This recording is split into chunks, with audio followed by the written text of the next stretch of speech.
Ladies, gentlemen, and my often forgotten, but certainly not by me, impied robe sets, welcome to the channel and welcome to a special video. This is a special video because as of last night, we hit 1,000 subscribers on the channel, and honestly, I'm very surprised it came this quickly. Being that a couple days ago, I seemed to be stonewalled around 930 subs, and then I dropped the last video, and everyone just showed up in a massive wave. So if you're part of that subscription wave, thank you very much. Your subscription is very much appreciated. As well as anyone else who is subscribed to the channel, I appreciate your support, and I hope that my videos keep entertaining you in the future. So to celebrate 1,000 subscribers, I wanted to do something kind of special, a little bit different. And at first, when I was trying to come up with ideas for this video, I had a couple ideas, you know, maybe finishing off some KCs, like finishing off 1,000 of each elite dungeon solo, or, you know, maybe doing 1,000 kills of a certain place and showing off the loot. However, nothing really seemed to stick that I could think of until one of my friends in voice chat suggested that I do 1,000% kill in some very low tier gear. Now, originally they suggested that I use tier 1 gear, and in testing glacor, it seemed a bit too RNG on the DPS check and on the minions. I couldn't get anything really consistent to work, and it fell behind, so I went ahead and bumped it up to tier 10. And with 10 just being the same as 1,000 but with 2 less zeros, in my head it made enough sense to me, so we went ahead and did a tier 10 solo at Art glacor at 1,000%. Now this kill took quite a long time. I think so far this is the longest kill I have done at glacor. Even considering the enrage pushing that I've done so far, even those kills didn't really go over the 12-minute mark, maybe the 13. I think I had one at 16 minutes, but even so, this one is still longer. But without further ado, we'll take a quick look at the preset that I used and just jump right into the kill. Alrighty, this is the preset I used, and it is just about as cursed as they come. I've seen a lot of cursed presets, but I think this one is definitely close to taking the cake. Now, I know a lot of you are staring right at that tier 90 shield and wondering, bro, why the heck do you have a tier 90 shield when you're doing a tier 10 weapon and armor challenge? Well, I did test this with a tier 10 shield, and I was getting like 3.6k reses on the cannon special, and honestly, for a no food attempt at this enrage with this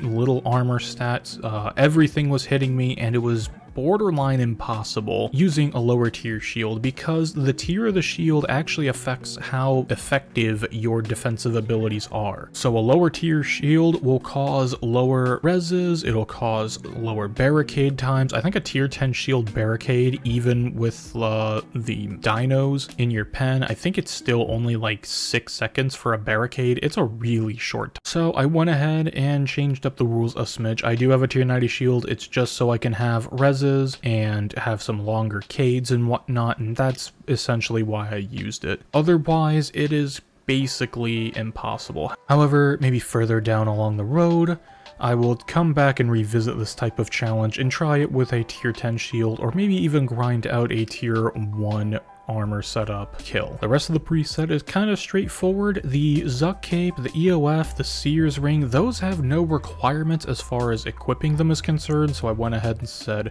you know what, those are fine, and I'm gonna need all the help I can get. G-Staff EOF came in very handy as far as accuracy is concerned, and getting some last couple hits on the DPS check or minions, it was really nice on that. The Channeler's Ring just helped with damage as far as crits are concerned, and Omni Power with the Zuck Cape is a must for this. Without this, I don't believe I could get through half of the damage checks that I did, and also I think the kill would probably be over 20 minutes, so it's definitely worthwhile to have the cape for this one. Funny enough, I didn't know the Zuck Cape actually had no requirements as far as equipping it. If you can get it on your account, you can wear it. And as you can see, there's no food in this preset. This is a no food preset, so I just put a ridiculous amount of spiritual prayers in there. I put way too many adrenaline renewal potions in there, and honestly, I only used one of them, so there's that. And I didn't know how long the kill would be, so I went ahead and tossed a second overload in just for fun, and I wasn't hurting on inventory space, so no, not a big deal there. And with Vuln Bombs just being there for helping with damage,